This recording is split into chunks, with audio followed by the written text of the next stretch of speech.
우리 이번 특별 새벽기도의 주제 말씀이 되는 창세기 37장 9절 말씀 한번 한 절이니까는요 우리 속도를 맞춰서 한번 같이 읽도록 하겠습니다. 창세기 37장 9절 말씀 우리 한 목소리로 속도를 맞춰서 같이 읽겠습니다. 시작. 요셉이 다시 꿈을 꾸고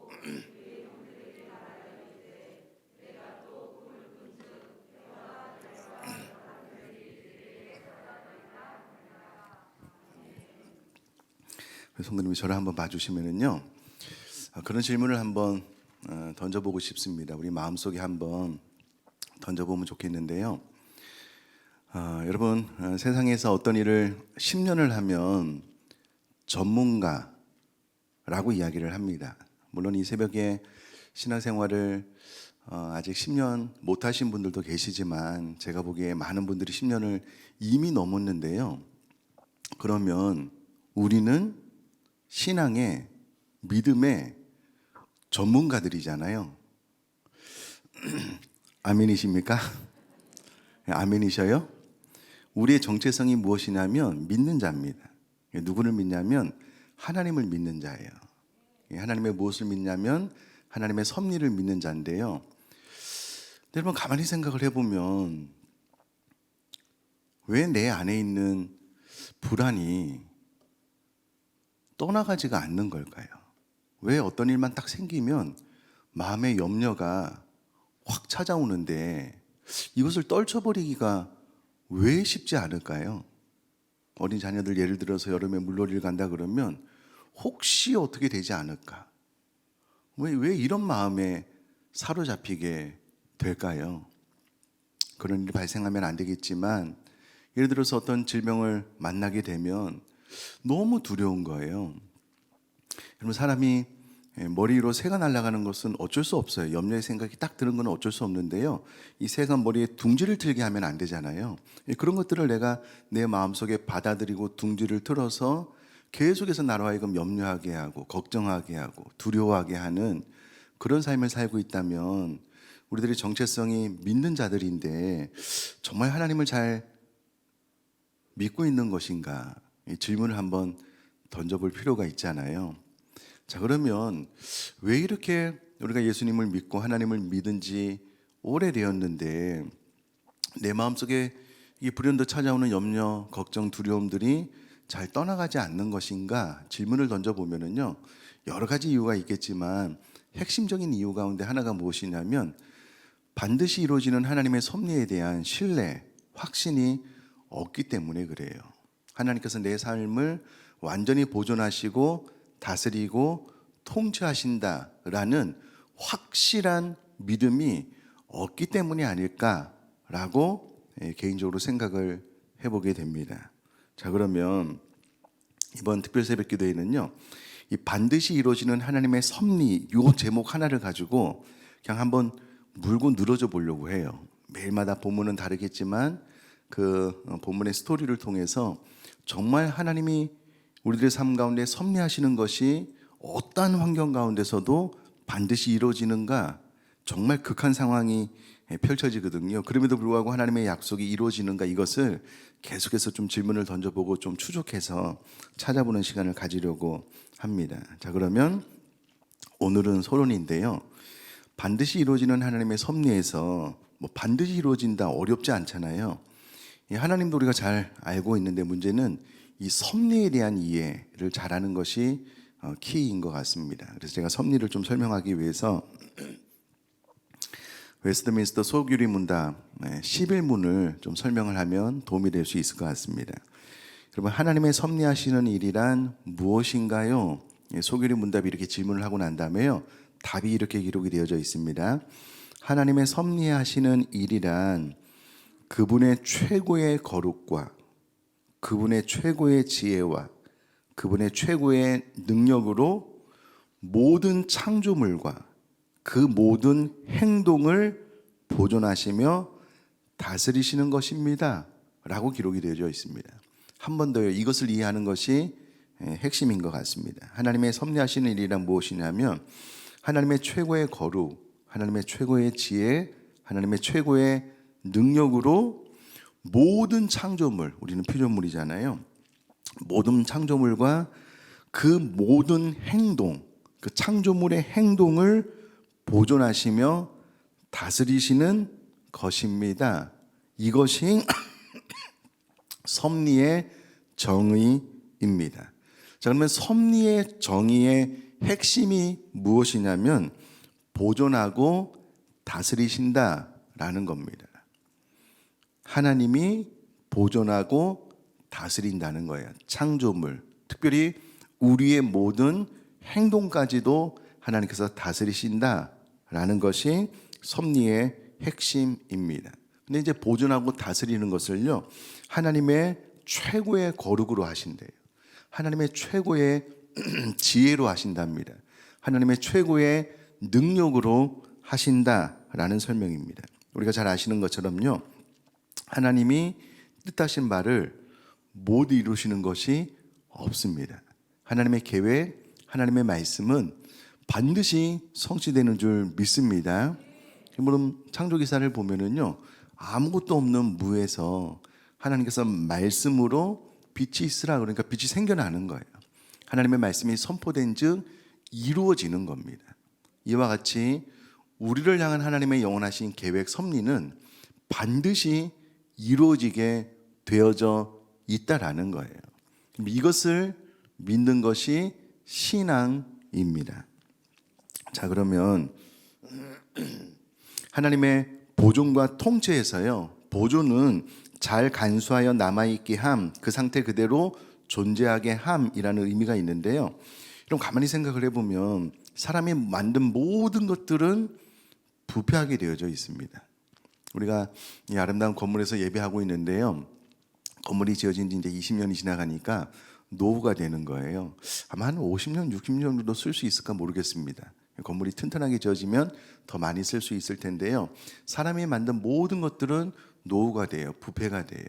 차를 영원히 타고 다닐 수가 없습니다.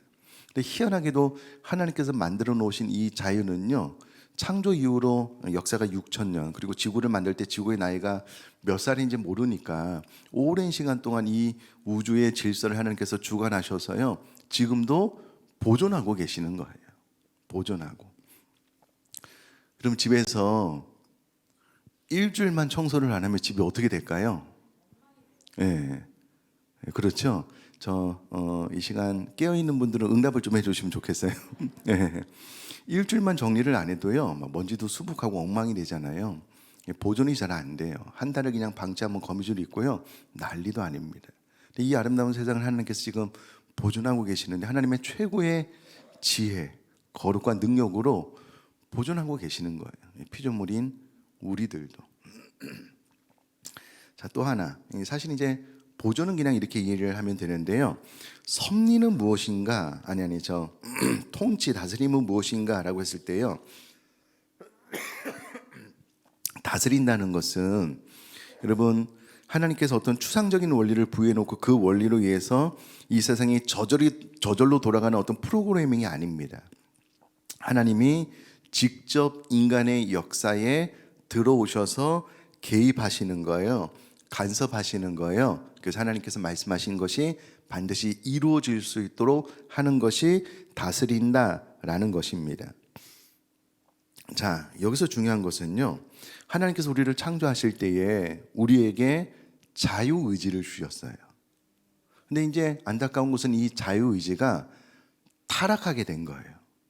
그래서 우리가 우리 마음을 잘 몰라요. 우리 뜻대로 우리가 움직여지지 않잖아요. 그러니까 망가진 영혼과 마음으로 삶을 살고 있는 거예요. 우리도 우리 자신을 신뢰하기 어렵잖아요. 그리고 우리 행동이 어떻게 나갈지 몰라요. 이런 타락한 사람의 모든 행동을 하나님께서 완벽하게 다스리고 통치하고 계셔요. 근데 이게 놀라운 것이 무엇이냐면요, 하나님께서 우리를 기계처럼 로봇처럼 만들어서 그냥 앞으로 가 그러면 우리가 앞으로 가는 존재가 아니에요. 우리는 자유의지를 가지고 타락한 존재가 하나님께서 말씀대로 이렇게 살아라고 해도 우리 마음대로 살아가는 거예요. 근데 우리 마음대로 살아가는 것도 하나님께서 완벽하게 다스리고 통치하셔서 하나님의 뜻을 이루신다는 거예요. 그럼 이것을 믿으셔요? 제가 하나님은 아니지만은요, 이거는 가능해요.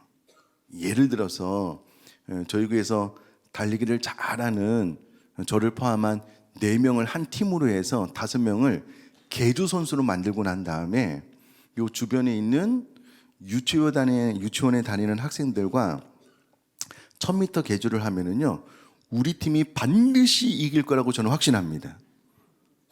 이거는 장담할 수 있어요. 그 어린 아이들이요, 자기들이 이 어른들을 이겨보겠다고 막 자유의지를 가지고 막 열심히 뛰지요. 그래도 우리 어른들이 그 아이를 이길 수 있어요. 이것은 이루어지는 겁니다.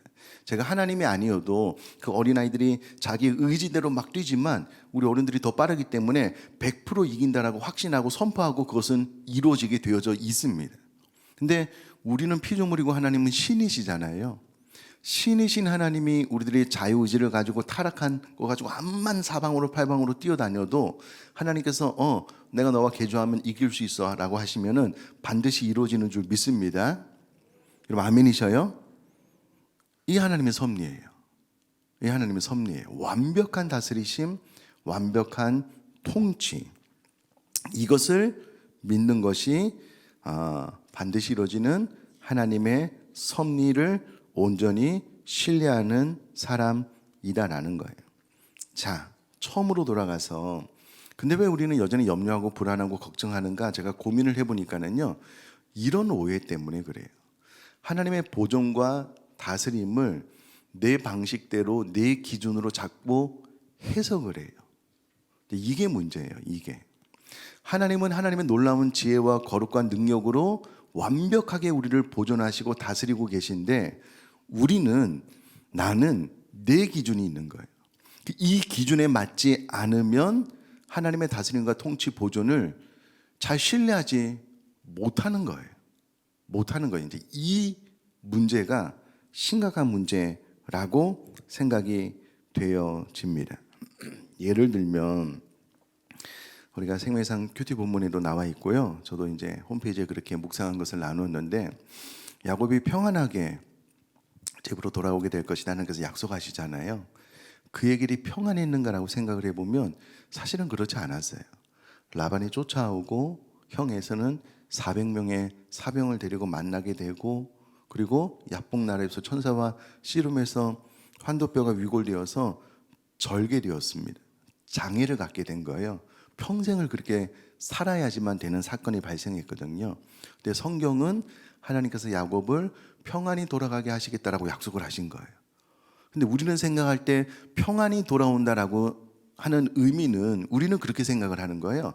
일단 라반이 쫓아오면 안 돼요. 일단 에서가 400명을 데리고 오면 안 돼요. 40명도 안 돼요. 한 4명 정도 와서 내가 좀 편안하게 만나야 돼요. 이게 환도뼈가 천사가 쳐서 위골돼서 장애를 입어? 이게 평안이야? 아이 그건 아니야. 이렇게 해석을 하는 거예요. 그러니까 하나님은 하나님의 놀라운 지혜와 능력과 권능으로서 우리를 다스리고 통치하시고 보존하시면서 하나님의 뜻을 이루어 나가는데 우리는 내가 생각하는 것에서 1만 벗어나도 하나님이 나를 보존하지 않으셨다, 잘 통치하거나 다스리지 않으셨다, 이렇게 생각을 하는 거예요. 그러니까 내 마음속에 하나님께서 주시는 어떤 평안 또 믿음의 확신이 없는 거예요. 자, 근데 여러분 성경을 가만히 들여다보면 어떤 예가 좋을까 좀 고민을 해보다가요, 몇 가지가 좀 생각이 났는데 만약에 여러분 하나님의 보존과 섭리가 내 삶 가운데 아무 일도 일어나지 않고 섭리가 하나님의 완벽한 다스림과 통치라고 하니 내 삶 가운데 위기의 순간을 만나면 하나님께서 완벽하게 그 위기를 다 해결해 주시는 방법으로 이루어질 것이다 라고 생각을 하면 스데반 사건은요 완전히 망한 겁니다. 하나님의 명령에 의해서 뜻에 의해서 복음을 증거하는데요 이따만한 돌에 맞아서 죽었어요. 그럼 하나님이 나를 보존해 주신다면서요, 하나님께서 그 사람의 죄악까지 다스리고 통치해 주신다면서요, 근데 왜 스데반은 돌에 맞아서 죽었을까요? 나는 신뢰할 수 없어요. 근데 정작 스데반은 보좌 우편에 계신 예수님을 만나보고 바라보고 천사의 얼굴로 순교했거든요. 성경은 그 이야기를 하면서 하나님의 완전한 보존과 통치에 대해서 이야기를 하시는 거예요. 그럼 궁극적으로 우리가 이제 무엇을 해야 되냐면 믿음이 있다, 신앙이 있다라고 하는 것은 이제 내가 생각하는 보존, 내가 생각하는 통치를 뛰어넘는 신적인 하나님의 지혜, 권능, 거룩으로 나를 섭리해 가신다라고 하는 것을 내 생각으로 이해가 안 되지만 그것을 신뢰하는 거예요. 믿는 겁니다. 이렇게 되면 내 안에 있는 모든 염려, 걱정, 두려움들이 떠나가요. 한 걸음 더 나아가서 오히려 제자들도 마찬가지고요, 교부들도 마찬가지고요. 하나님, 내가 자연사하지 않게 해주세요. 나도 예수님처럼 순교하게 해주세요. 내 끝이 그냥 내 마지막 호흡이 멈춰서 죽는 것 말고 하나님의 일을 하다가 순교하게 해주세요. 적극적으로 이렇게 기도하는 하나님의 백성들이 있고, 히브리서 11장 보면 기꺼이 죽음을 회피하지 않는 믿음의 사람들이 있잖아요.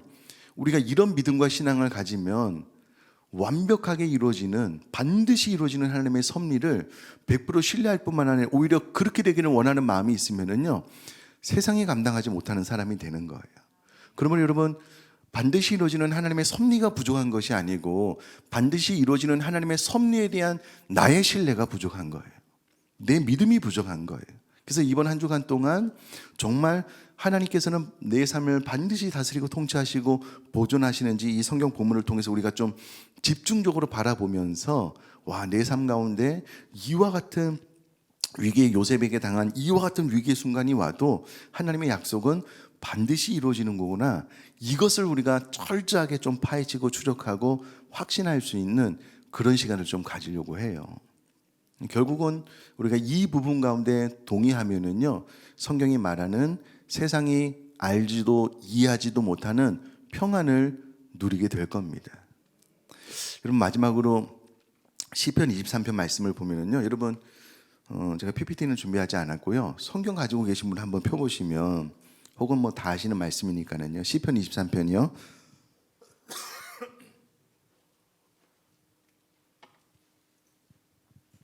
다윗이 하나님의 섭리에 대해서 어떻게 이해하고 있는지 한번 들여다보면 좋겠는데요. 그럼 시편 23편 3절 말씀 한번 다 같이 읽겠습니다. 같이 읽어보겠습니다. 시편 23편 3절입니다. 시작. 내 영혼을 소생시키시고 자기 이름을 위하여 의의 길로 인도하시는도다. 아멘. 여러분, 하나님이요, 다윗을 위한 것도 아니고요, 하나님 자신의 이름을 위하여 다윗을 의의 길로 인도해 가실 것이다 라고 다윗이 노래하고 있는 거예요. 찬양하고 있는 거예요. 여러분, 우리가 생각하는 의의 길은 얼마나 순조롭고 평탄하고 평화로운 길입니까? 근데 여러분, 다윗은 그 다음 절에 4절에 내가 사망의 음침한 골짜기로 다닐지라도, 다윗은 늘 죽음의 위기가 그의 삶을 따라다녔어요. 사도 바울도 마찬가지입니다. 늘 국가 전체가, 나라 전체가 바울이 군대를 수천 명씩이나 동원하면서 다윗을 죽이려고 따라다녔거든요. 근데 정작 다윗은 내 영혼을 소생시키고 하나님이 자기 이름을 위하여 자기를 의의 길로 인도하신대요. 근데 그 의의 길이 사망의 음침한 골짜기로 다니는 길이래요. 여러분, 이 다윗은 정확하게 하나님의 섭리를 이해했어요. 그래서 내 삶 가운데 사망의 음침한 골짜기가 한 번도 만나지 않을 것이다, 이렇게 생각하지 않았어요. 그럼에도 불구하고 그곳에서 주께서 나와 함께 하시고 주의 지팡이와 막대가 나를 안위하신다 라고, 인도해 가신다 라고 고백을 하면서 5절에도요, 주께서 내 원수의 목전에서 내게 상을 차려주셨다 라고 고백을 해요. 그러니까 다윗은 늘 원수의 목전에서 있는 삶을 살았어요. 근데 그 앞에서 하나님께서 원수의 목전에서 상을 베풀어 주시는 하나님을 만났다. 그러므로 내 잔이 넘치나이다. 내 평생의 선하심과 인자하심이 반드시 나를 따를 것이다. 내가 여호와의 집에 영원히 살 것이다 라고 노래를 하는 거예요. 여러분, 이와 같은 믿음을 갖게 되면은요, 여러분, 그 염려, 걱정, 두려움이 우리 마음 한켠에 머물 자리가 없어요. 나는 하나님을 위해서 내 삶을 헌신했고, 하나님은 완벽한 지혜와 거룩한 능력으로 내 삶을 보존하시고 이끌어 가시는데, 내가 때로 사망의 음침한 골짜기를 다녀도 원수의 목전에 있어도 이것은 하나님의 완벽한 지혜와 거룩한 능력 안에 있는 것이기 때문에 나는 그곳에서 오히려 천만인이 나를 둘러 진친다 할지라도 나는 안연하는 삶을 산다, 이것이 내가 하나님을 향한 믿음이다라고 다윗이 노래를 하잖아요. 여러분, 사도 바울도 사방으로 우겨쌈을 당해도 나는 쌓이지 않는다. 뭐 그를 죽이지 않으면 내가 먹지도 않겠다. 막 40명이 막 사도 바울을 죽이려고 따라다녔거든요. 그건 뭐 난 하나님의 섭리 안에 있는데, 그렇게 해서 내가 죽으면 내 삶을 통해서 하나님 이름이 거룩게 되기를 원하고, 내가 살면 또 내 삶을 통해서 하나님이 영광 받으시길 원하고, 내 마음의 소원은 그것 하나다. 그러니까 다른 모든 것들이 사도 바울의 마음을 침투해서 괴롭고 고통스럽고 두렵게 할 여지가 없는 거예요. 이 하나님의 섭리에 대한 완벽한 신뢰가 있었기 때문에. 그러면 살다 보면 경제적으로 또 관계 안에서 또 요즘 기후 문제 때문에 얼마나 많은 위기 상황이 발생합니까? 그러나 이 모든 것들은 계시록에 이미 기록된 하나님의 예언대로 진행되고 있는 것임을 믿습니다. 말씀에 기록된 대로 가고 있는 거예요. 근데 말씀이 기록된 대로 가고 있는데 그걸 보고 두려워할 건 뭡니까? 말씀대로 이루어지고 있는 상황임을 확인하면서, 와, 하나님 놀랍다. 어떻게 이것을 그 오래전에 바모섬에서 예언을 통해서 주시고 말세가 되면 이와 같은 재앙이 임할 것을 다 예언해 놓고 그대로 실현되고 있느냐는 거예요. 오히려 이것을 바라보면서 우리가 하나님을 신앙하고 내가 더 하나님을 더 굳건히 믿습니다라고 해석을 해야지, 우리 집 물에 잠기면 어떡하지? 막 우박 떨어지면 어떡하지? 우리나라로 그렇게 생각할 것이 아니라는 거예요. 그래서 여러분, 이번 한 주간 동안 여러분 저를 한번 따라해 주시겠습니까? 반드시 이루어지는 하나님의 섭리. 한 번 더요. 반드시 이루어지는 하나님의 섭리. 그 섭리가 내 방식대로 진행되지 않을 때라도 반드시 하나님의 완벽한 거룩, 지혜, 능력으로 내 삶 가운데 가장 좋은 것으로 섭리할 것을 신뢰하면서 그와 같은 믿음이 이번 한 주간 동안 우리 마음속에 잘 쌓여가고 확신할 수 있는 은혜가 임할 수 있기를 주님의 이름으로 축복합니다.